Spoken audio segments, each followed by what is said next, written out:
तो वीडियो में जो हमें कंटेंट डिस्कस करना है दैट इज़ हमारा जो मैग्नेटिज्म में जो पहला चैप्टर शुरू होता है that is magnetic effect of current.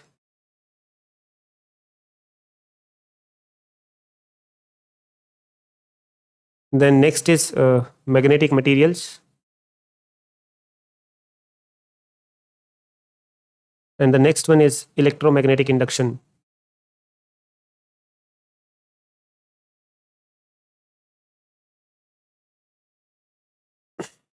इसके बाद जो चैप्टर था वो था अल्टरनेटिंग करंट और वो आपको क्लास में कराया गया था। तो मैग्नेटिक इफेक्ट ऑफ करंट से हम अपनी शुरुआत करते हैं। तो इन डेप्थ वीडियो होगा, सारी चीज़ें अच्छे से डिस्कस होंगी और जो डेरिवेशंस आप लोगों को अच्छे से करनी है एग्जाम पर्पस से वो मैं डेरिवेशंस के साइड में वहाँ पर आपको बताऊंगा कि ये डेरिवेशन इंपॉर्टेंट है, इसको आप अच्छे से करेंगे। चलिए तो बेटा शुरू करते हैं। Magnetic effect of current, magnetic effect of current. देखो थोड़ा सा आपको बैकग्राउंड बता देता हूँ मैं। एंशियंट टाइम पे जिन मैग्नेट्स के बारे में हमें नॉलेज थी वो हमारे परमानेंट मैग्नेट्स थे।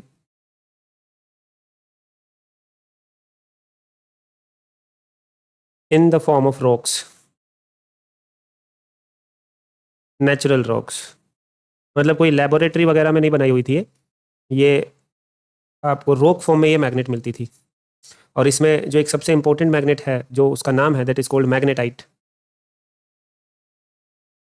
मैग्नेटाइट, तो मैग्नेटाइट आपको रॉक फॉर्म में मिलता है, नेचुरल फॉर्म में मिलता है। ठीक है, ऐसे लिख देते हैं, नेचुरल परमानेंट मैग्नेट। मैग्नेटाइट का जो केमिकल फॉर्मूला होता है दैट इज Fe3O4। ये आपका मैग्नेटाइट होता है, यानी ये एक तरीके का आयरन ऑक्साइड है। ठीक है, चलिए तो लेटर ऑन टाइम आगे बढ़ता रहा, परमानेंट मैग्नेट से धीरे धीरे ज़माना आगे बढ़ा। तो सबसे पहले जो साइंटिस्ट थे जिन्होंने ये लिंक डेवलप किया कि भाई जहाँ पे करंट होगा वहाँ पे मैग्नेटिज्म भी होगा। आप देख रहे हैं चैप्टर का नाम है magnetic effect of current. It means अगर कहीं पे करंट, किसी भी फॉर्म में करंट होगा तो उस करंट से एसोसिएटेड कुछ मैग्नेटिज्म या मैग्नेटिक फील्ड लाइंस वहाँ पर होंगी। तो सबसे पहले जो साइंटिस्ट थे उनका नाम था Oersted. Oersted first demonstrated the association between electric current and magnetism। चलिए, तो ओरेस्टेड एक्सपेरिमेंट आपने 10th क्लास में पढ़ा है, मैं इसको फिर से डिस्कस करूंगा।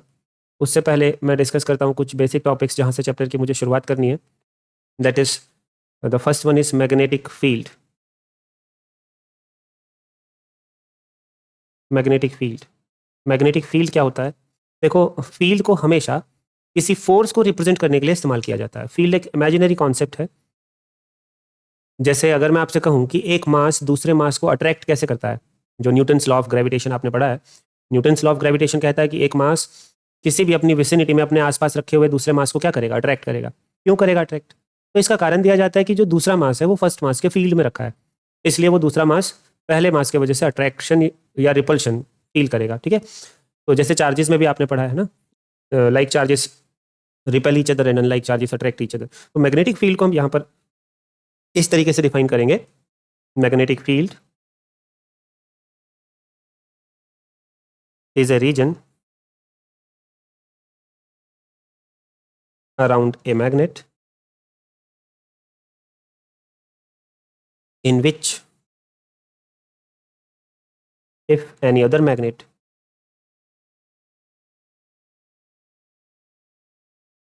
is placed, it will experience a force due to the first magnet। ये जस्ट एक बेसिक डेफिनेशन है, 10th क्लास में बच्चों को ये डेफिनेशन सिखाई जाती है। The next thing is magnetic field intensity. Magnetic field intensity, magnetic field intensity जो है ये एक वेक्टर क्वांटिटी होती है। इसको हम कैपिटल बी से रिप्रेजेंट करते हैं, एक वेक्टर का साइन ऐसे ऊपर लगाएंगे। This is called magnetic field intensity. और ये होता क्या है? देखो, ये मैग्नेटिक फील्ड के स्ट्रेंथ और डायरेक्शन दोनों को रिप्रेजेंट करता है, ठीक है। तो it is a vector quantity which represents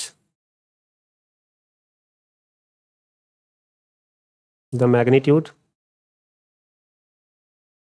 and direction of magnetic field in a region. ठीक है बच्चे। द नेक्स्ट टॉपिक इज, चलिए अच्छा थोड़ा इससे डिस्कस और करते हैं। इसका जो यूनिट होगा, एसआई यूनिट जो इसका होगा वो एसआई यूनिट होगा टेस्ला, TESLA। एक साइंटिस्ट थे निकोला टेस्ला, उनको रिस्पेक्ट देने के लिए उनके ओनर में ये यूनिट डिज़ाइन किया गया है। इसका सिंबल है कैपिटल T, राइट। इसका CGS यूनिट जो होता है बेटा, मैग्नेटिक फील्ड इंटेंसिटी का CGS unit is goes, GAUSS। गोस भी एक साइंटिस्ट थे, इसका सिंबल है कैपिटल G, ठीक है। एक टेस्ला में 10⁴ गोस होते हैं, ये आप याद रखेंगे ये कन्वर्जन। तो यानी कि यहाँ पर गोस जो है वो स्मॉलर यूनिट होता है और टेस्ला जो है वो बिगर यूनिट होता है। आप ऐसा लिख सकते हैं, gauss is a smaller unit of magnetic field intensity. देखो ये जो हमारी अर्थ जो होती है ना बेटा, हमारी जो अर्थ है वो भी एक परमानेंट मैग्नेट के तरीके से बिहेव करती है, उसकी भी अपनी कुछ फील्ड लाइंस होती हैं। तो अर्थ का जो फील्ड होता है वो अप्रोक्सीमेटली जो है ना 1 गोस के ऑर्डर का होता है। तो यहाँ पर ये पॉइंट लिखा जा सकता है, the magnetic field strength of earth is about an order of 1 गोस, ठीक है। चलिए नेक्स्ट स्लाइड पे चलते हैं। अभी ये समझ लीजिए कि अभी इंपॉर्टेंट तो सभी कुछ है, मतलब basic 1 mark question, 2 mark question, किसी भी तरीके से क्वेश्चन पूछा जा सकता है। तो डिपेंडिंग ऑन द, जैसे पीछे जो पॉइंट्स बताए मैंने, एसआई यूनिट बताया, CGS यूनिट बताया, 1 मार्क में पूछा जा सकता है। Properties of magnetic field lines important topic है।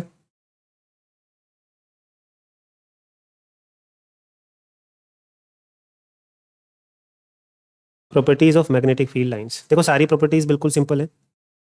पहली जो प्रॉपर्टी है इसमें, पहली प्रॉपर्टी है कि अगर कहीं से कोई मैग्नेटिक फील्ड लाइन जा रही है, भाई मान के चलो ये कोई मैग्नेटिक फील्ड लाइन है, ठीक है, और इस मैग्नेटिक फील्ड लाइन के ऊपर कहीं आप एक पॉइंट सेलेक्ट कर लो, मैंने यहाँ पे एक पॉइंट सेलेक्ट कर लिया, this is the point P। तो ये जो पॉइंट होगा, अगर यहाँ पे आप टेंजेंट खींचेंगे, टेंजेंट फील्ड के डायरेक्शन में, वो टेंजेंट में ऐसे खींच लेता हूँ लोग, ये मेरा टेंजेंट हो गया इस जगह पर, राइट, ऐसा कुछ रहेगा टेंजेंट। टेंजेंट आप सब लोगों को पता है, टेंजेंट एक ऐसा लाइन होती है जो किसी कर्व्ड लाइन को या किसी सर्कल को किसी एक सिंगल पॉइंट पे टच करते हुए निकलती है, ठीक है। तो ये टेंजेंट होगा। ये टेंजेंट जो होगा ना बेटा, ये टेंजेंट आपको इस पॉइंट पे मैग्नेटिक फील्ड इंटेंसिटी का डायरेक्शन देगा। समझ में आ गई बात, पॉइंट समझ में आया? तो मैं यहाँ पर लिख देता हूँ, the tangent drawn at any point on a magnetic field line gives the direction of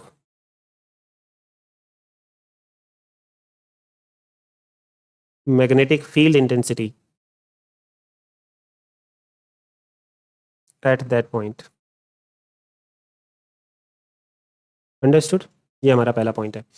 second point is कि दो मैग्नेटिक फील्ड लाइन कभी आपस में इंटरसेक्ट नहीं करती हैं, ठीक है। तो इसको हम इसी तरीके से लिख देते हैं, two magnetic field lines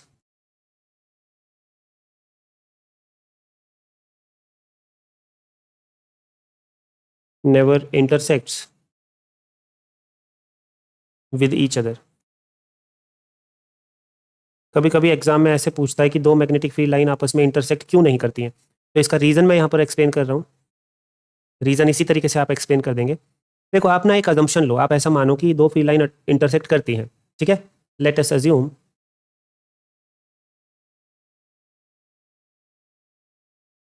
to magnetic field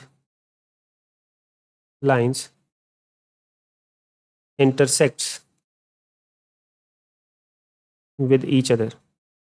करा दो जरा उनको, इंटरसेक्ट करा दो। ये लो भाई, ऐसे इंटरसेक्ट कर गई ये दो लाइन, ठीक है। अब देखो यहाँ पर ना एक वायलेशन आएगा। अगर मैं ये इंटरसेक्शन पॉइंट देखूँ, ये वाला पॉइंट P, और यहाँ पर फर्स्ट वाला रूल अप्लाई करूँ कि भाई किसी भी पॉइंट पे अगर मेरे को फील्ड का डायरेक्शन चाहिए तो उस पॉइंट पे आप टेंजेंट खींच लो। अब इस पॉइंट पे तो दो लाइन्स इंटरसेक्ट कर रही हैं आपस में, तो एक टेंजेंट आपका जो होगा वो इस तरफ जाएगा ऐसे, है ना, और एक जो टेंजेंट होगा इस वाली लाइन के वजह से वो इस तरफ जाएगा। तो यहाँ पर आपको दो डायरेक्शंस मिल रही हैं, है ना, एक सिंगल पॉइंट पे। और ऐसा कभी नहीं होता है मैग्नेटिक फील्ड के केस में या किसी भी वेक्टर क्वांटिटी के केस में, यानी किसी भी वेक्टर क्वांटिटी की एक सिंगल पॉइंट पे दो डायरेक्शंस नहीं हो सकती हैं। तो ये इसका रीज़न रहेगा। यानी इसको अगर रीज़न को मैं आगे इलेबोरेट करूँ फर्दर तो हम ऐसा कहेंगे, at the point of intersection, at the point of intersection there are two different directions of magnetic field intensity which is not possible, which is not possible।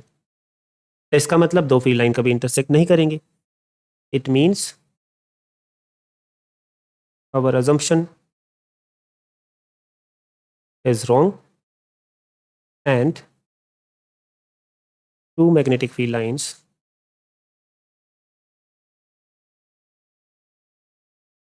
never intersects with each other, with each other। ठीक है, चलिए third जो point है बेटा इसमें, the third point is कि magnetic field lines जो होती हैं वो हमेशा क्लोज्ड लूप फॉर्म करती हैं। ठीक है, अभी समझा देंगे। Magnetic field lines always form closed loop. ठीक है, मतलब ऐसा समझेंगे आप कि अगर मेरे पास ऐसी मैग्नेटिक फील्ड लाइन है, ऐसी देखो क्लोज हो गई ना, ऐसे जा रही है और यहाँ से ऐसे जा रही है, तो ये पॉसिबल है क्योंकि हर जगह से बंद है। इसका जो लूप बन रहा है वो क्लोज बन रहा है ना। और अगर ऐसी फील्ड लाइन है मान के चलो, बस सिर्फ ऐसी, तो ये नॉट पॉसिबल हो जाएगा इधर। ठीक है, ये वाली जो आपकी फील्ड लाइन होगी ये नॉट पॉसिबल। सर आपने ऊपर तो ऐसी बनाई थी, फिर ऊपर के जो दो पॉइंट्स बताए हैं बेटा, वो आप समझेंगे कि मैंने जस्ट एक छोटा सेगमेंट बनाया पूरे फील्ड का, लेकिन वो क्लोज्ड ही है। ये भी क्लोज है अगर इसको पूरा ड्रॉ करूंगा, और ये सेकंड पॉइंट में भी क्लोज्ड है अगर इनको पूरा ड्रॉ करूंगा। तो समझ में आ रहा होगा आपको बात, ये not possible and this is possible. तो देखो इसको एक और, इसी पॉइंट को ना एक और तरीके से भी डिस्कस किया जाता है। अगर ऐसी फील्ड लाइन होगी जो सेकंड मैंने बनाई है, तो इसमें ना बेटा ये जो आपकी जगह है, मतलब ये जो आपका पॉइंट है, दिस पॉइंट, ये भी डिसकंटिन्यूअस है और ये भी डिसकंटिन्यूअस है। ठीक है, ऐसा लिख देता हूँ, ये वाला पॉइंट भी डिसकंटिन्यूअस है क्योंकि इसके आगे तो फील्ड है ही नहीं, यहाँ पे खत्म हो रहा है। जहाँ पे शुरुआत और खत्म अगर आपको पता लग जाए कि भाई यहाँ से शुरू हो रहा है और यहाँ खत्म हो रहा है, तो वो डिसकंटिन्यूअस पॉइंट होते हैं। तो ये भी डिसकंटिन्यूअस है और ये वाला पॉइंट भी।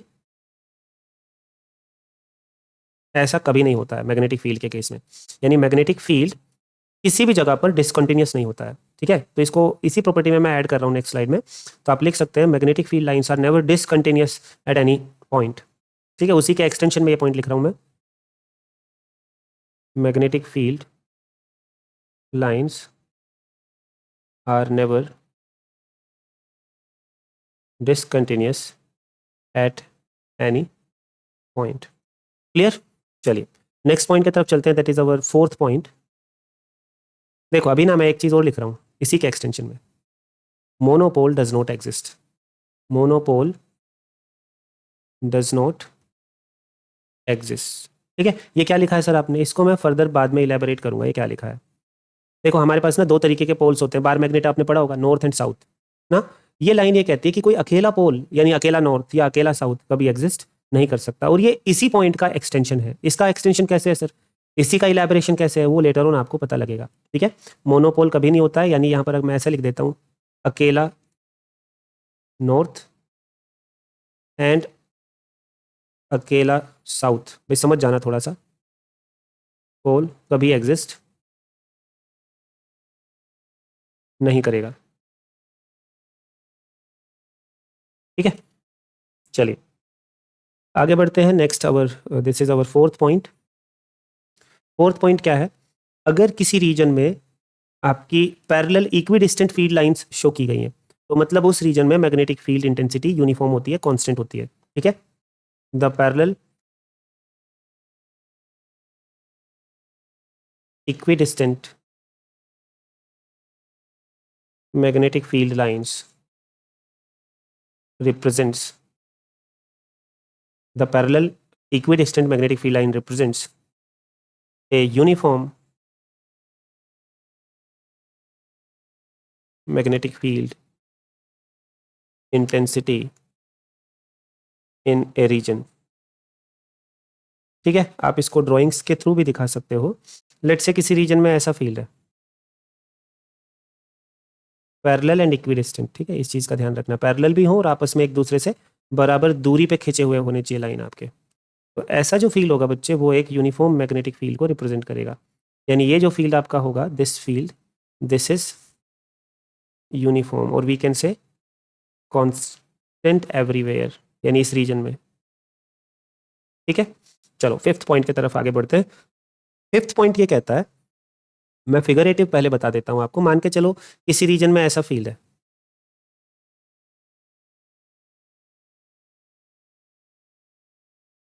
ठीक है, इस तरीके का कोई मैग्नेटिक फील्ड लाइंस है किसी रीजन में. तो देखो यहाँ पर दो रीजन फॉर्म हो रहे हैं. एक रीजन तो ये वाला है और एक रीजन आपका ये वाला है. इसको मैं रीजन 1 बोल देता हूँ, रीजन 1, और इसको बोल देता हूँ रीजन 2.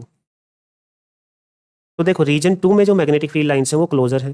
तो यहाँ magnetic field lines are closer to each other.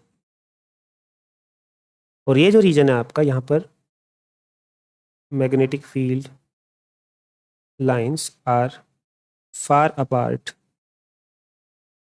From each other. तो आपको याद क्या रखना है, देखो काम की बात यह है कि ये जो रीजन होगा ना आपका, जहाँ पे पास पास है मैग्नेटिक फील्ड लाइंस, यहाँ पर strength of magnetic field intensity will be higher. ठीक है, ये याद रखने वाली बात है. Strength of magnetic field will be higher, ज़्यादा वैल्यू का मैग्नेटिक फील्ड यहाँ पर होगा. और ये जो आपका रीजन है, यहाँ पर strength will be weaker, strength will be weaker.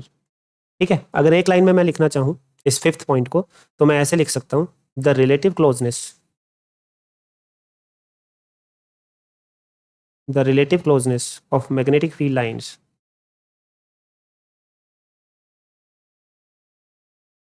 is directly proportional to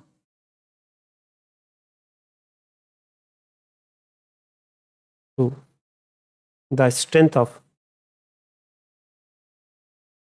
magnetic field intensity. तो सिंगल पॉइंट में आप ऐसे लिख सकते हैं, वाला पॉइंट. अंडरस्टूड और नॉट? चलिए, तो नेक्स्ट टॉपिक हम डिस्कस करते हैं अभी चैप्टर का, that is called Biot-Savart law.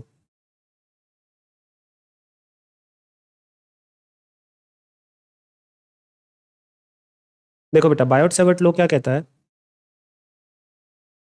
अगर किसी रीजन में कोई करंट कैरिंग वायर है और उस करंट कैरिंग वायर के वजह से हमें किसी नियर बाई पॉइंट पे मैग्नेटिक फील्ड का वैल्यू और डायरेक्शन दोनों चाहिए, तो वो हमें देगा बायोट-सैवर्ट लॉ. समझ में आ गई बात? सिंपल सा लॉ है, ध्यान से देखो, लेकिन बहुत इंपॉर्टेंट है, इसकी काफ़ी सारी एप्लीकेशंस भी हम पढ़ेंगे. बायोट-सैवर्ट लॉ क्या कहता है कि मान के चलो ये करंट कैरिंग वायर है, it is a current carrying wire and some current I is flowing through this wire, और हमें इस वायर के विसिनिटी में, लेट्स से कि इस पॉइंट पे, इस पॉइंट पी पे मैग्नेटिक फील्ड का वैल्यू चाहिए. ठीक है, तो आपको क्या करना है, आप एक एलिमेंट सेलेक्ट करेंगे वायर के ऊपर. Let's say this is my element, this is the current element, और इसका नाम मैं रख देता हूँ, मतलब इसका जो लेंथ है दैट इज़ DL. करंट तो इसमें से आई फ्लो हो ही रहा है, तो ये DL हो गया. अब आप क्या करेंगे, DL से लेके और पॉइंट P तक एक वेक्टर खींचेंगे. इस वेक्टर को बोला जाता है R. ठीक है, position vector, this is your R vector. और इस R वेक्टर और DL वेक्टर, DL भी एक वेक्टर है, ठीक है, इनके बीच में जो एंगल फ्रेम होगा, ये वाला angle, this angle is theta. ठीक है, तो अब बायोट-सैवर्ट लॉ क्या कहता है कि जो मैग्नेटिक फील्ड होगा यहाँ पर, ठीक है, वो मैग्नेट, डायरेक्ट बता रहा हूँ, स्टेटमेंट कभी कभी पूछ लेता है, स्टेटमेंट भी बताया जा सकता है. देखो हमने एलिमेंट लिया है यहाँ पर, छोटा सा टुकड़ा लिया है वायर का, तो यहाँ पर फील्ड भी एलिमेंटल आएगा, यानी स्मॉल फील्ड आएगा, that DB will be equal to mu naught upon 4 pi. ठीक है, आई, चलो वेक्टर फॉर्म में मैं लिख रहा हूँ इसको, यहाँ पर आप वेक्टर लगा लीजिए, mu naught upon 4 pi I DL cross, ये क्रॉस प्रोडक्ट है वेक्टर वाला, DL cross R divided by R cube divided by R cube. ये आपका मैग्नेटिक फील्ड वेक्टर फॉर्म में होगा। तो मैग्नेटिक फील्ड का डायरेक्शन कहाँ होगा? डीएल क्रॉस आर के डायरेक्शन में होगा। यानी डीएल वेक्टर से आर वेक्टर के तरफ आप अपने सीधे हाथ की उंगलियों को कर्ल करेंगे तो आपका थंब जो होगा वो मैग्नेटिक फील्ड के तरफ होगा। ठीक है, चलो इसको अगर मैं स्केलर फॉर्म में लिखना चाहता हूँ, मतलब मैं सिर्फ अगर मैग्नीट्यूड लिखना चाहता हूँ डीबी, तो आप उसको ऐसे लिख सकते हैं म्यू नोट अपॉन 4 पाई आई। देखो ए क्रॉस बी को कैसे ओपन करते हैं? ए बी साइन थीटा, तो यहाँ पर आ जाएगा DL R sine theta divided by R cube. एक आर से एक आर कटेगा तो ये बन जाएगा D B is equal to mu naught upon 4 pi I D L sine theta divided by are square. ये आपका फॉर्मूला हो जाएगा। Understood not? ठीक है, सिंपल है। अभी यूज़ करेंगे ना तो आपको यूज़ करना आ जाएगा। ये आपका क्या होगा? मैग्नीट्यूड ऑफ मैग्नेटिक फील्ड होगा, स्मॉल मैग्नेटिक फील्ड होगा। ठीक है, डीएल एलिमेंट की वजह से। तो यहाँ लिख सकते हैं small magnetic field at point P due to dl due to current element of length dl due to small current element of length dl। ठीक है, तो थीटा यहाँ पर बता दिया। थीटा है आपका angle between dl and r। तो यहाँ लिख देता हूँ मैं ऐसे, थीटा क्या है? Angle between dl vector and r vector. ये आपका थीटा है। देखो यहाँ पर एक नई चीज़ आपने अभी पढ़ी है, दैट इज म्यू नोट। तो what is this mu naught? Mu naught को हम बोलते हैं permeability of free space. Permeability of free space या वैक्यूम आप बोल सकते हो। इस म्यू नोट का वैल्यू, ये वैक्यूम के लिए स्पेसिफाइड होता है, सिर्फ किसी दूसरे मीडियम के लिए म्यू नोट नहीं लिखते हैं। इसका वैल्यू होगा 4 पाई इंटू 10⁻⁻⁷ यूनिट अगर इसका बनाएंगे तो यहाँ से बना सकते हैं। डीबी का यूनिट है टेस्ला, और ये ऊपर डीएल भी एक लेंथ है और नीचे आर स्क्वायर भी एक लेंथ है। तो डीएल एक लेंथ से नीचे का एक लेंथ कट जाएगा, तो टेस्ला मीटर, और करंट का यूनिट होता है एम्पेयर पर एम्पेयर। तो टेस्ला मीटर पर एम्पेयर। देख लेंगे आप अच्छे से क्या होता है, खुद भी समझने की कोशिश करेंगे तो आपको समझ में आ जाएगा। ये होता है म्यू नोट। ठीक है, चलिए। तो अगर ये वायर किसी मीडियम में रखी होगी, तो मीडियम में अगर रखी होगी तो तब हम म्यू यूज़ करते हैं। ठीक है, तो म्यू जो होता है is used for medium other than vacuum, other than vacuum. और इसका वैल्यू जो भी क्वेश्चन होगा, न्यूमेरिकल होगा, वो दिया हुआ होता है, तो इसकी हमें चिंता नहीं करनी है। बट इसका वैल्यू ये नहीं होता है, ध्यान रखेंगे आप। एक और क्वांटिटी होती है जिसको कहते हैं रिलेटिव परमिएबिलिटी। आपने इलेक्ट्रोस्टैटिक में भी पढ़ा था, कुछ ऐसा ही है ना, रिलेटिव परमिएबिलिटी। उसको हम डिफाइन करते हैं म्यू आर से, that is called mu R, और वो होता है म्यू बाय म्यू नोट। ठीक है, it is a ratio, permeability in medium divided by permeability of free space. ठीक है, तो ये है आपकी फॉर मीडियम, नोट में लिख रहा हूँ मैं, और ये है आपकी फॉर वैक्यूम। और इनका रेशियो अगर आप ले लेंगे तो वो आपको मिलेगा रिलेटिव परमिएबिलिटी। ध्यान रखना, रिलेटिव परमिएबिलिटी आपका यूनिटलेस होता है एंड डायमेंशनलेस भी होता है। ठीक है, डायरेक्शन की भी थोड़ी बात कर लेते हैं। सीखना पड़ेगा आपको कि डायरेक्शन कैसे हम पता लगाते हैं मैग्नेटिक फील्ड का। तो डायरेक्शन के लिए हम राइट हैंड थंब रूल का यूज़ करते हैं। यहाँ पर मैं एक सेक्शन बना देता हूँ अलग से ऐसे।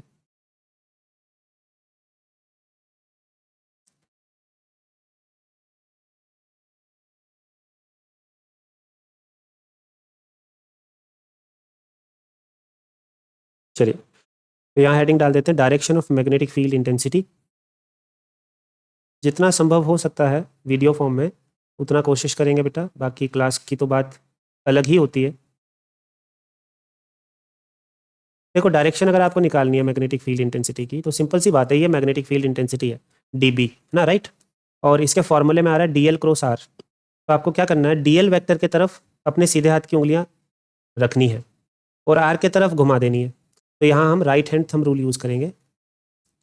राइट हैंड थंब रूल क्या कहता है? राइट हैंड थंब रूल, ये आपका पहला वेक्टर है। मैं थोड़ी देर के लिए यहाँ पे एनोटेशन में दे रहा हूँ, बाद में मिटा दूंगा।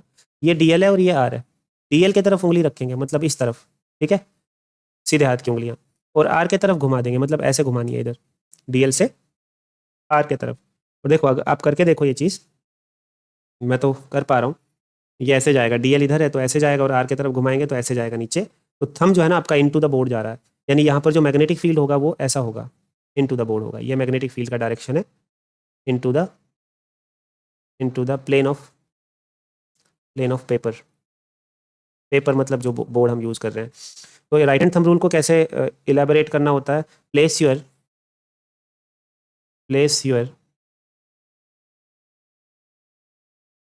राइट, क्या लिख दिया मैंने, दूसरा ही राइट लिख दिया कोई, ठीक है, place your right hand fingers in the direction of DL vector है, ठीक है ना, DL vector and curl towards R vector. ऐसा अगर आप करेंगे तो जो थंब होगा, thumb gives the direction of B, ऐसा लिख देता हूँ, बी का डायरेक्शन देगा थंब आपको, समझ में आया। तो जब तक ये लो हम यूज़ करेंगे डायरेक्शन हम ऐसे ही फाइंड आउट करेंगे। चलिए the next is application of Biot Savart law, ये इंपॉर्टेंट है, बेसिक बातें आपको यहाँ पे समझ में आ गई है, म्यू नोट का value 4 pi is just a number, current given होता है क्वेश्चंस में, ठीक है। चलिए अभी हम डिस्कस कर रहे हैं applications of Biot Savart law.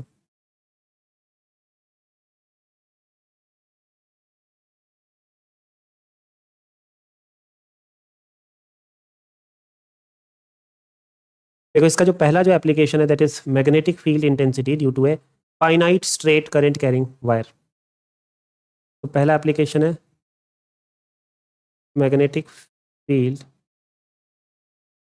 Intensity due to a finite straight current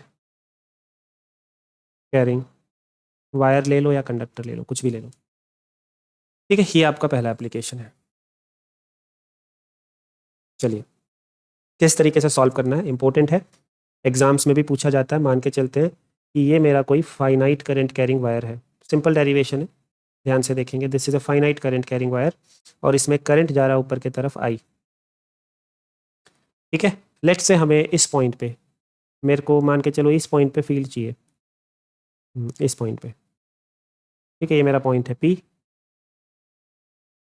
और इसकी जो परपेंडिकुलर दूरी है वायर से उसको मैं मार्क करके रख लेता हूँ, ये जो दूरी है ना, दिस डिस्टेंस, परपेंडिकुलर डिस्टेंस यहाँ पे 90 डिग्री फॉर्म कर रहा है ऐसे, let's say this is a, ठीक है, ये वायर है मेरे पास और इस पॉइंट पे मेरे को फील्ड चाहिए पी पॉइंट पे, और जिसका दूरी वायर से परपेंडिकुलरली ए डिस्टेंस अवे है। देखो अब बायट-सैवर्ट लॉ लगाना, बायट-सैवर्ट लॉ क्या कहता है, पीछे आ जाओ जरा, ये देखो अगर हमारा ऐसा वायर का पीस है, आपको पहले इस पे एक एलिमेंट मानना है और उस एलिमेंट से पॉइंट पी तक एक वेक्टर बनाना है, that is R, vector R और डीएल के बीच में जो एंगल होगा वो थीटा होगा, तो फिर ये रूल लगा देना, आपको मिलेगा डीबी, ठीक है।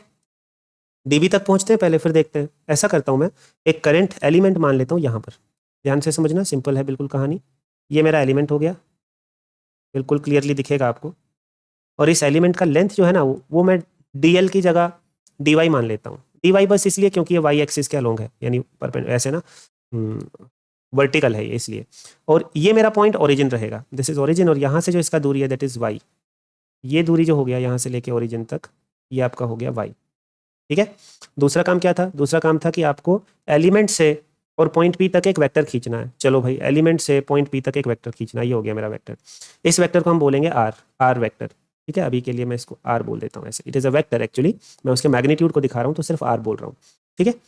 चलिए तो मेरा डीबी जो, अच्छा what will be theta, theta ये एंगल हो जाएगा बच्चे, डीएल यानी डीवाई और आर के बीच में ये एंगल आपका, this angle will be theta, ठीक है। तो मेरा डीबी क्या होगा, सिंपल जो सीखा है वही लगा दो, डीबी होगा, मैग्नीट्यूड चाहिए मुझे सिर्फ, डीबी होगा mu naught upon 4 pi I D Y लिखेंगे यहाँ पर, डी एल साइन थीटा यानी D Y sine theta divided by are square, divided by यहाँ पर आ जाएगा आर स्क्वायर, ठीक है, ये डी बी होगा।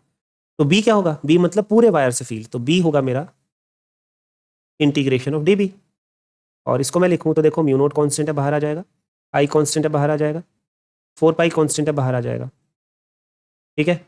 डी वाई साइन थीटा और आर स्क्वायर सब वेरिएबल है, ठीक है। तो डी वाई साइन थीटा और नीचे आर स्क्वायर, ये आपके वेरिएबल है, इसका हो जाएगा इंटीग्रेशन, ठीक है, पूरे वायर पे ना, यानी होल वायर के ऊपर इसका इंटीग्रेशन हो जाएगा। मैं यहाँ पर लिख देता हूँ होल वायर, ऐसे होल वायर, ठीक है। अब यहाँ एक डिफिकल्टी है, इंटीग्रेशन आपने सीखा है, मैथमेटिक्स में भी सीखा है, इंटीग्रेशन में यहाँ इंटीग्रेशन हो रहा है वाई के रेस्पेक्ट में, लेकिन वेरिएबल कौन कौन है, थीटा और आर स्क्वायर। सर थीटा क्यों वेरिएबल है? बेटा आप ही सोचो, अगर मैं ये एलिमेंट अपना यहाँ ना लेके यहाँ नीचे कहीं लेता तो थीटा चेंज हो जाता, यानी एलिमेंट के पोजीशन चेंज होने से थीटा चेंज हो रहा है, एलिमेंट का पोजीशन चेंज होने से आर भी चेंज हो रहा है, तो थीटा भी वेरिएबल है और आर भी वेरिएबल है। देखो अब यहाँ पर एक छोटा सा एक्सरसाइज हम करेंगे, हम एक नया वेरिएबल इंट्रोड्यूस करते हैं यहाँ पर, एंड दैट इज फाई। देखो अब जो वेरिएबल मैं यहाँ पर डाल रहा हूँ, ये वाला वेरिएबल, इसको मैं बोलता हूँ फाई, और मैं अपने सारे वेरिएबल्स को फाई में कन्वर्ट करने की कोशिश करता हूँ, ठीक है। अब कैसे करेंगे ये काम हम, आप ऐसा करो, पहले इस ट्रायंगल को नाम दे दो, कुछ नाम दे दो इसको, है ना। Let's say this point is O, this point is A, and this point is M या पी, ये तो है ही पहले से, पी है, ठीक है। तो आप ये देख रहे हैं in triangle O A P, मैं सारे वेरिएबल्स को कन्वर्ट करूंगा किसमें, फाई में, और फिर इंटीग्रेशन करूंगा। तो सबसे पहले तो आप यहाँ पर देखें कोस फाई क्या होगा, कोस फाई होगा बेस बाय हाइपोटेन्यूज, बेस कितना है मेरा ए, और हाइपोटेन्यूज क्या है मेरा आर, तो यहाँ से आर निकाल लो, आर आ जाएगा ए बाय कोस फाई। देखो आर कन्वर्ट हो गया मेरा किसमें, फाई में। ए तो कांस्टेंट है, ए तो एक परपेंडिकुलर डिस्टेंस है ना पॉइंट से लेकर वायर तक, वो तो कभी चेंज होना नहीं, और फाई आपका वेरिएबल है, आर को मैंने फाई में चेंज कर लिया, समझ में आया। ऐसे ही जरा आप थीटा को करके देखते हैं। देखो थीटा जो है ना वो एक्सटीरियर एंगल है यहाँ पर, तो theta will be equal to 90 + 5, तो थीटा जो होगा आपका, ये भी सिंपल हो गया, थीटा आपका होगा 90 + 5, तो ये भी कन्वर्ट हो गया, भाई कन्वर्ट ही हो गया, थीटा को फाई में लिख दिया, देखो, ठीक है। तीसरा यहाँ से ना आप इसी ट्रायंगल में tan फाई बताओ क्या होगा, tan फाई आपका होगा tan phi equal to y by a, यहाँ से y निकालो जरा, क्या आएगा, यहाँ से y आ जाएगा a tan फाई, ठीक है। इस इक्वेशन को ना आप डिफरेंशिएट कर दो, यहाँ पर मैं अलग सेक्शन ले लेता हूँ, डिफरेंशिएट द इक्वेशन,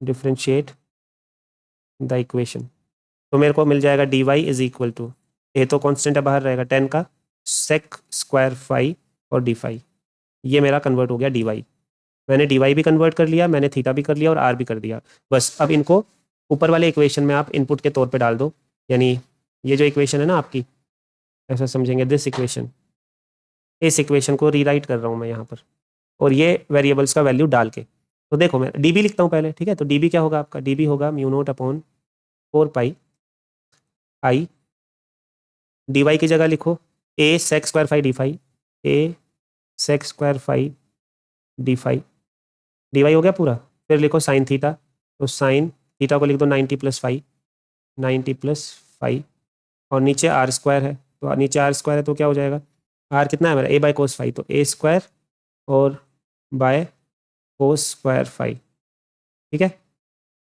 तो ये डी बी है मेरा, अभी इसको इंटीग्रेट करेंगे लेटर ऑन, तो यहाँ से डी बी को फिर से लिखो, क्या आएगा, डी बी आएगा μ0/4 आई, ठीक है। अब देखो ये जो 1/cos फाई है, ये सेक फाई हो जाएगा, ये सेक फाई से सेक फाई पूरा कट जाएगा, या ऐसा लिख लो, ए आ गया ऊपर, यहाँ सेक स्क्वायर फाई, और ये कोस ऊपर ही चला जाएगा, कोस स्क्वायर फाई, और साइन 90 + 5 भी कोस फाई हो जाएगा, और डी फाई, और नीचे आ जाएगा आपका ए स्क्वायर, नीचे आ जाएगा ए स्क्वायर, यहाँ कोस स्क्वायर फाई से सेक स्क्वायर फाई कट जाएगा, एक ए से एक ए कट जाएगा, तो आपको डी बी मिल गया यहाँ से μ0I/4 पाई ए, और कोस फाई डी फाई का इंटीग्रेशन। अब बात ये उठती है कि लिमिट क्या डालें इंटीग्रेशन का। देखो ये बहुत इंपॉर्टेंट पार्ट है, इसको ध्यान से देखेंगे। मेरा जो एलिमेंट है वो कहाँ से कहाँ तक ट्रेवल कर सकता है, ये लोअर मोस्ट पॉइंट है, तो यहाँ से शुरू करेगा एलिमेंट चलना और ऊपर तक जा सकता है। तो देखो जब नीचे होगा एलिमेंट तब आपका ये एंगल बनेगा ना, ये वाला एंगल, दिस एंगल इज -φ1 बोल देते हैं इसको, और जब टॉप मोस्ट पे होगा आपका एलिमेंट तब आपका ये एंगल बनेगा, टोटल ओरिजिन वाली लाइन के साथ कौन सा एंगल बनेगा, अच्छे से मार्क कर देता हूँ, ये एंगल, ठीक है।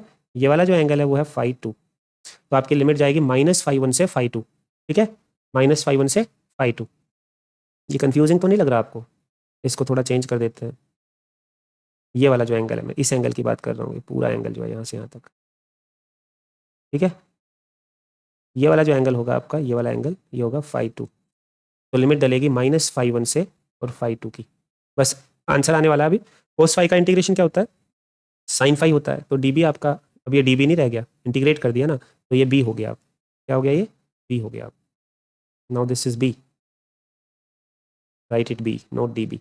तो b आपका आ जाएगा mu naught I upon 4πa और साइन फाई, और इस पे लिमिट लग जाएगी -φ1 से लेके और φ2 की। तो ये कैसा दिखेगा? Mu naught I upon 4πa sine φ2 minus of sine -φ1, ठीक है। ये एक माइनस और अंदर आ गया।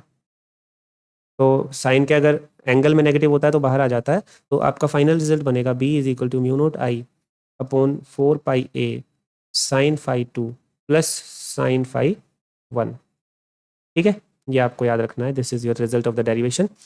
अब इसके कुछ स्पेशल केसेस बन जाएंगे। वो स्पेशल केसेस मैं आपको बता देता हूँ नेक्स्ट स्लाइड पे। बहुत काम का डेरिवेशन है, बताइए special cases.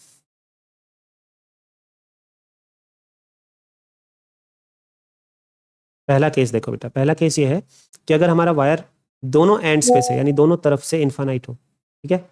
If the wire is infinite from both ends, ends मतलब सिरे। देखो अगर ऐसा वायर मेरे पास है, ऐसा, ये ऊपर भी इन्फानाइट तक गया है, ऐसे ले लो, ऊपर भी इन्फानाइट तक गया है और ये नीचे भी इन्फानाइट तक गया है, ऐसे, ठीक है। अब इन्फानाइट तक ड्रॉ तो कर नहीं सकते, तो ऐसा दिखा दिया हमने। और लेट्स से ये मेरा पॉइंट है जहाँ पे मेरे को फील्ड चाहिए, तो पॉइंट से लेके परपेंडिकुलर दूरी तो ये हो जाएगी, है ना, दिस विल बी योर ए, ये चीज़ ए हो जाएगी। अब देखो यहाँ पर φ1 और φ2 आपको डिसाइड करना है क्या होगा। देखो अगर मैं इस पॉइंट को इस सिरे से मिलाना चाहता हूँ और ये सिरा इन्फानाइट तक जा रहा है, तो आपको ऐसी ही लाइन खींचनी पड़ेगी, ऐसी पैरेलल लाइन, क्योंकि parallel line meets at infinity. तो ये भी आपका नीचे कहाँ मिलेगा? इन्फिनिटी पे मिलेगा। तो यहाँ पर आपका ये φ1 है, राइट, दिस इज φ1, और ये आपका φ2 है। तो ये भी 90 डिग्री हो जाएगा और ये वाला एंगल भी आपका 90 डिग्री हो जाएगा। तो अपने फॉर्मूले में जब आप डालेंगे तो आपको इन्फानाइट वायर के लिए रिजल्ट मिलेगा b is equal to mu naught I upon 4πa sine 90 plus sine 90, ठीक है। साइन 90 प्लस साइन 90 क्या हो जाएगा? 2 हो जाएगा ये। तो b आपका आ जाएगा म्यू नोट आई बाय 4πa इंटू में 2, तो 2 से ये कट जाएगा 2 पे, तो b आपका आ जाएगा mu naught I upon 2πa। तो ये ध्यान रखना, it is very important result. अगर इन्फानाइट वायर होगा फाइनाइट के बजाय, और आपको किसी पॉइंट पे फील्ड देखना है, तो उस पॉइंट पे जो फील्ड होगा वो होगा mu naught I upon 2πa। देखो इस फॉर्मूले से न्यूमेरिकल आता है, न्यूमेरिकल के लिए आप तैयार रहना CBSE में, ठीक है। करवा देंगे एक न्यूमेरिकल अभी। इसी में सेकंड केस डिस्कस करते हैं।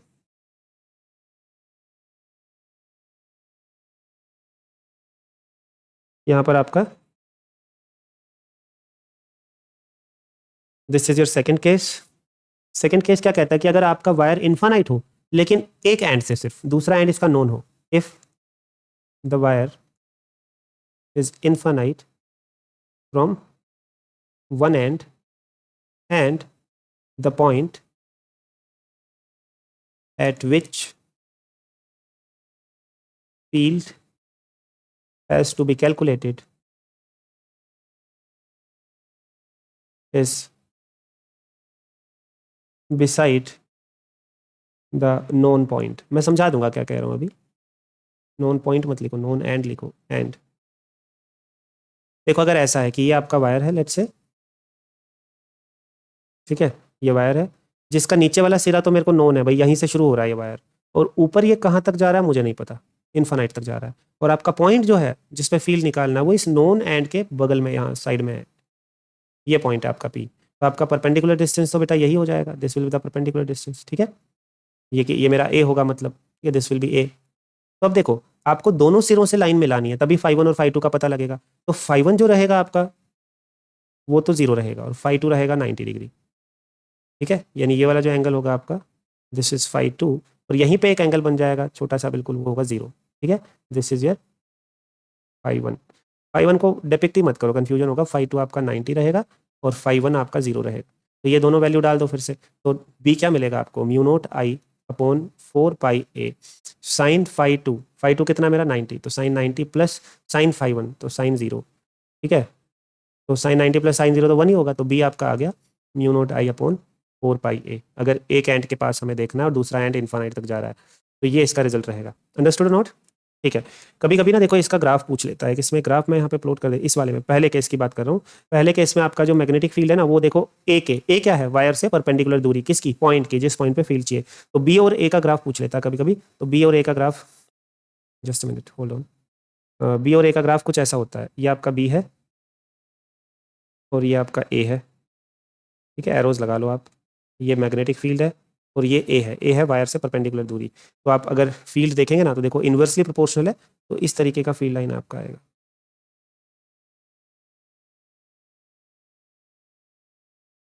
ठीक है। तो यहाँ पर बी जो है that is inversely proportional to a, ये याद रखना है, ठीक है। वायर के जितना पास आओगे फील्ड बढ़ता जाएगा, वायर के बिल्कुल पास आ जाओगे फील्ड इन्फानाइट हो जाएगा, ये इन्फानाइट तक जा रही है इधर लाइन, और वायर से दूर जाओगे तो फील्ड घटता जाएगा, और वायर से इन्फानाइट दूरी पे अगर चले जाओगे तो फील्ड जीरो हो जाएगा, ठीक है। ये वेरिएशन कभी कभी पूछा जाता है। तो आई होप कि आपको ये फर्स्ट एप्लीकेशन अच्छे से समझ में आया होगा। एक न्यूमेरिकल और ले लेता हूँ चलो आपकी समझ के लिए।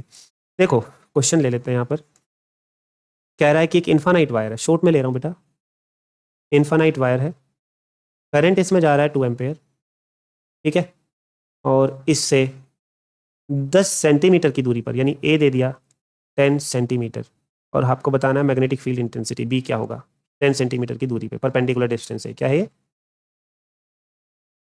Perpendicular distance.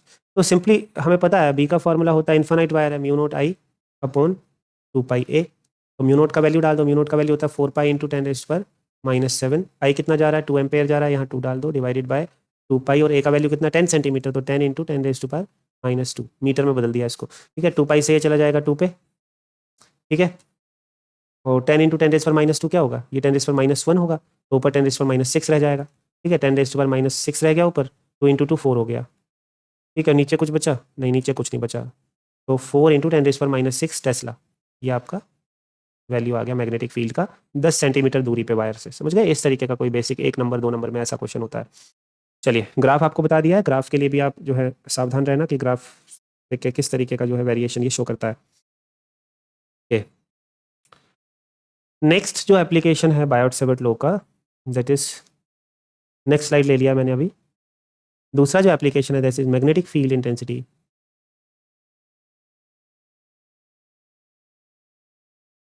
Magnetic field intensity due to a circular current carrying wire at its axial line.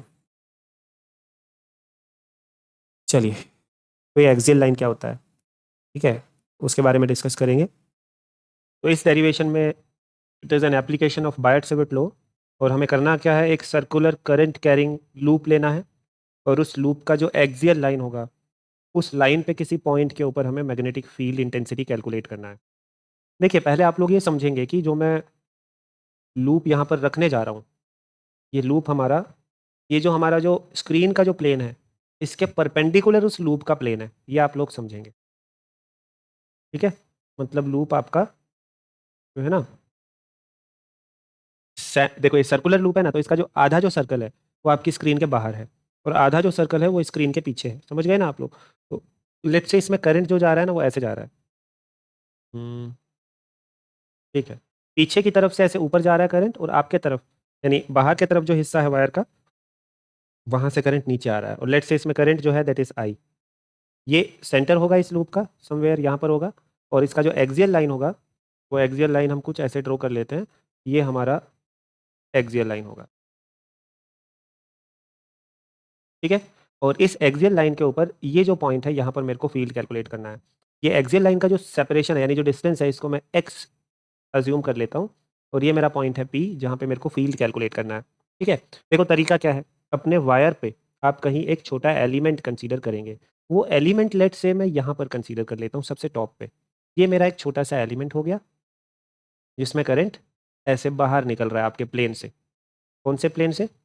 आपका जो ये बोर्ड का जो प्लेन है ना, इससे बाहर की तरफ आ रहा है, तब ऐसे ना दिखा करके अगर मैं ऐसे दिखाऊं, देखो बाहर आने को हम डॉट से दिखाते हैं ना, तो यहाँ पे जो करंट है वो आउट फ्रॉम द प्लेन है, ठीक है। इस एलिमेंट का लेंथ आप कंसीडर कर लीजिए डीएल, एलिमेंट का लेंथ मेरा डीएल हो गया, ठीक है। और ये एक वेक्टर फॉर्म में है और इस वेक्टर का डायरेक्शन किधर है, आउट फ्रॉम द प्लेन है। दूसरा काम क्या करते हैं हम, डीएल से लेकर के और पॉइंट तक एक वेक्टर हमें खींचना होता है, तो डीएल से पॉइंट तक मेरा जो वेक्टर होगा वो हो जाएगा ये, इसको आप नाम दे दीजिए आर, एज यूजुअल हमेशा हम इसको आर ही बोलते आ रहे हैं, तो this is your R, R vector actually, ठीक है। और देखो अब जो मैग्नेटिक फील्ड होगा, स्मॉल मैग्नेटिक फील्ड, उसका वैल्यू क्या होगा, डीबी का जो वैल्यू होगा वो होगा mu naught upon 4 pi I DL sine theta, DL sine theta by are square, right, R square. अब यहाँ पर थीटा क्या होता है भाई, थीटा याद करो जरा, क्या होता है, थीटा होता है angle between, angle between DL vector and R vector. अब जरा देखो डीएल आ रहा है बोर्ड से बाहर की तरफ, ठीक है, ये डॉट से मैंने दिखाया है, ठीक है, और आर जा रहा है ऐसे स्लैंट डायरेक्शन में नीचे की तरफ, दोनों के बीच में एंगल कितना हुआ, 90 डिग्री हुआ कि नहीं हुआ, ठीक है ना। डीएल आपका ये है देखो बाहर की तरफ, और आर जा रहा है ऐसे, तो 90 हुआ कि नहीं हुआ। तो आप यहाँ लिख सकते हैं कि हमारा जो थीटा है वो 90 डिग्री है।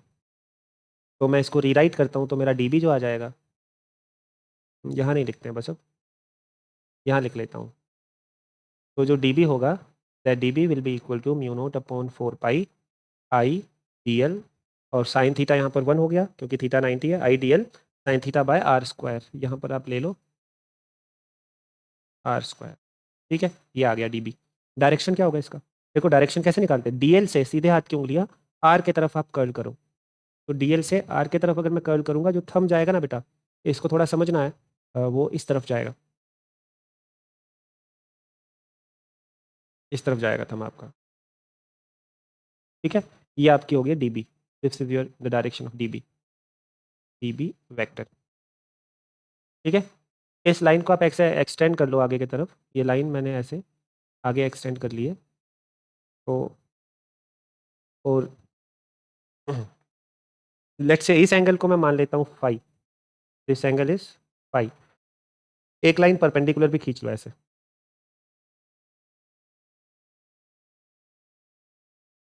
देखो अगर ये एंगल फाई है ना, तो ये भी फाई होगा आपका एंगल, ये वाला एंगल भी फाई होगा, क्यों फाई होगा, ऐसा समझ लेंगे, देखो ये दोनों 90 है, मतलब ये पूरा 90 है और ये पूरा भी 90 है, तो बीच में ये वाला एंगल जो बनेगा ना, ये कॉमन एंगल हो जाएगा, तो ये दोनों फाई रहेंगे, ठीक है। आप लोग खुद भी सेल्फ स्टडी करेंगे तो इसको समझने की कोशिश करें कि एंगल कैसे फाई होगा, ठीक है।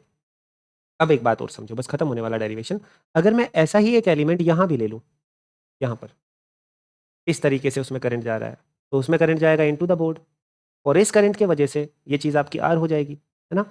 पूरा नहीं ड्रॉ कर रहा हूँ अभी, तो एक और फील्ड जो आपका सेटअप होगा पेयर के वजह से, मतलब ये जो दूसरा जो आपका पेयर का जो दूसरा एलिमेंट है, उसका जो फील्ड आएगा वो आएगा इस तरफ, ऐसा मैं क्यों कर रहा हूँ, अभी बताएंगे ऐसा क्यों कर रहे हैं। एक फील्ड आएगा आपका ऐसे कुछ, ये भी आपका होगा डीबी, और ये एंगल भी आपका होगा फाई, ठीक है।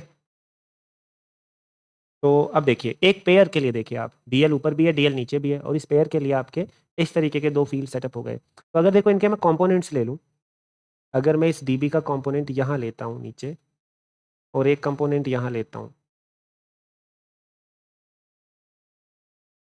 ऐसे इसका भी एक कंपोनेंट यहाँ लेता हूँ और एक कंपोनेंट यहाँ लेता हूँ, इसको मैं अब ब्लू कलर के एरो से ड्रॉ कर लेता हूँ, तो यहाँ का जो आपका फील्ड आ जाएगा वो डी बी साइन फाई और d B sine phi, again दो वेक्टर आ जाएंगे ऐसे, तो डी बी साइन फाई, ठीक है, plus d B sine phi, और यहाँ का जो आपका एरो होगा this arrow, this will be d B cos phi, और ये भी जो होगा ये वाला एरो, ये भी होगा डी बी कोस फाई, तो डी बी कोस फाई से d B cos phi cancel हो जाएगा, और डी बी साइन फाई और d B sine phi add हो जाएंगे। यानी अब एक बात समझो आप, इस पूरे रिंग पे दो अपोजिट करंट एलिमेंट्स के वजह से दो बार d B sine phi add हो गया, तो अगर मैं ऐसे इन्फानाइट नंबर ऑफ एलिमेंट्स लूँ और सबके फील्ड को ऐड करूँ, तो मेरा डी बी साइन फाई बार-बार ऐड होता चला जाएगा। तो बेसिकली जो मेरा टोटल फील्ड होगा, बस यही काम की चीज़ है। टोटल जो फील्ड होगा, वो होगा integration of d B sine phi component add होता हुआ चला जाएगा। ठीक है? यहाँ पे डी बी का वैल्यू डाल दो आप, डी बी मैंने ऊपर लिखा हुआ है। डी बी क्या है? Mu naught upon 4 pi I D l by are square और साइन फाई का इंटीग्रेशन। ठीक है, अब इधर ले लेता हूँ, बाकी जो डिस्कशन है मेरा इस तरफ ले लेते हैं। तो म्यू नॉट कांस्टेंट है, बाहर आ जाएगा, आई बाहर आ जाएगा, 4 पाई बाहर आ जाएगा, आर स्क्वायर बाहर आ जाएगा। ठीक है, mu naught I 4 pi r square बाहर आ गया, डी एल तो इंटीग्रेशन तो एल के रेस्पेक्ट में जो हो रहा है। साइन फाई क्या है बेटा? साइन फाई क्या रहेगा? देखो, साइन फाई इस ट्रिएंगल से देख लो, ये जो ट्रिएंगल फॉर्म हो रहा है ना, अच्छा इसका रेडियस भी ले लो कुछ। लेट से इस सर्कल का रेडियस है आपका आर, तो साइन फाई क्या बनेगा? Perpendicular by hypotenuse. तो परपेंडिकुलर क्या है मेरा? आर डिवाइडेड बाय हाइपोटेन्यूज क्या है? ये छोटे वाला आर, लेकिन इसको मैं लिख सकता हूँ r square plus x square का root, r square plus x square का रूट। तो ये साइन फाई हो गया, और डी एल का इंटीग्रेशन, ये भी कांस्टेंट है ना, पूरा साइन फाई भी कांस्टेंट है। डी एल का इंटीग्रेशन क्या होगा भाई? डी एल क्या है? इस सर्कुलर लूप का एक छोटा सा लेंथ है डी एल, उसको इंटीग्रेट करने का क्या मतलब है कि ऐसे छोटे छोटे डी एल लेते जाओ, सबको ऐड करते जाओ, तो क्या मिलेगा? सर्कमफ्रेंस ऑफ द सर्कल मिल जाएगा। बस आंसर आ गया, mu naught I upon 4 pi r square. देखो छोटे वाला आ रहा है यहाँ पर, तो इसको डाल दो, r square plus x square, और फिर यहाँ पे रूट है इसी चीज़ का, r square plus x square. ठीक है, ऊपर एक आर है, और डी एल का इंटीग्रेशन आ गया 2 पाई आर। तो इसको हम बस फाइनल रिजल्ट लिख रहा हूँ मैं, ये आ जाएगा mu naught I r by 4 pi r square plus x square की पावर 3/2, और यहाँ पर आ जाएगा 2 पाई आर। 2 पाई से 4 पाई 2 पे चला जाएगा। ठीक है, तो आ जाएगा mu naught I r square divided by 2 r square plus x square की पावर 3/2। ये आपका मैग्नेटिक फील्ड हो जाएगा एक्सियल लाइन पे। ठीक है, समझ में आ गई बात? इसको याद रखेंगे।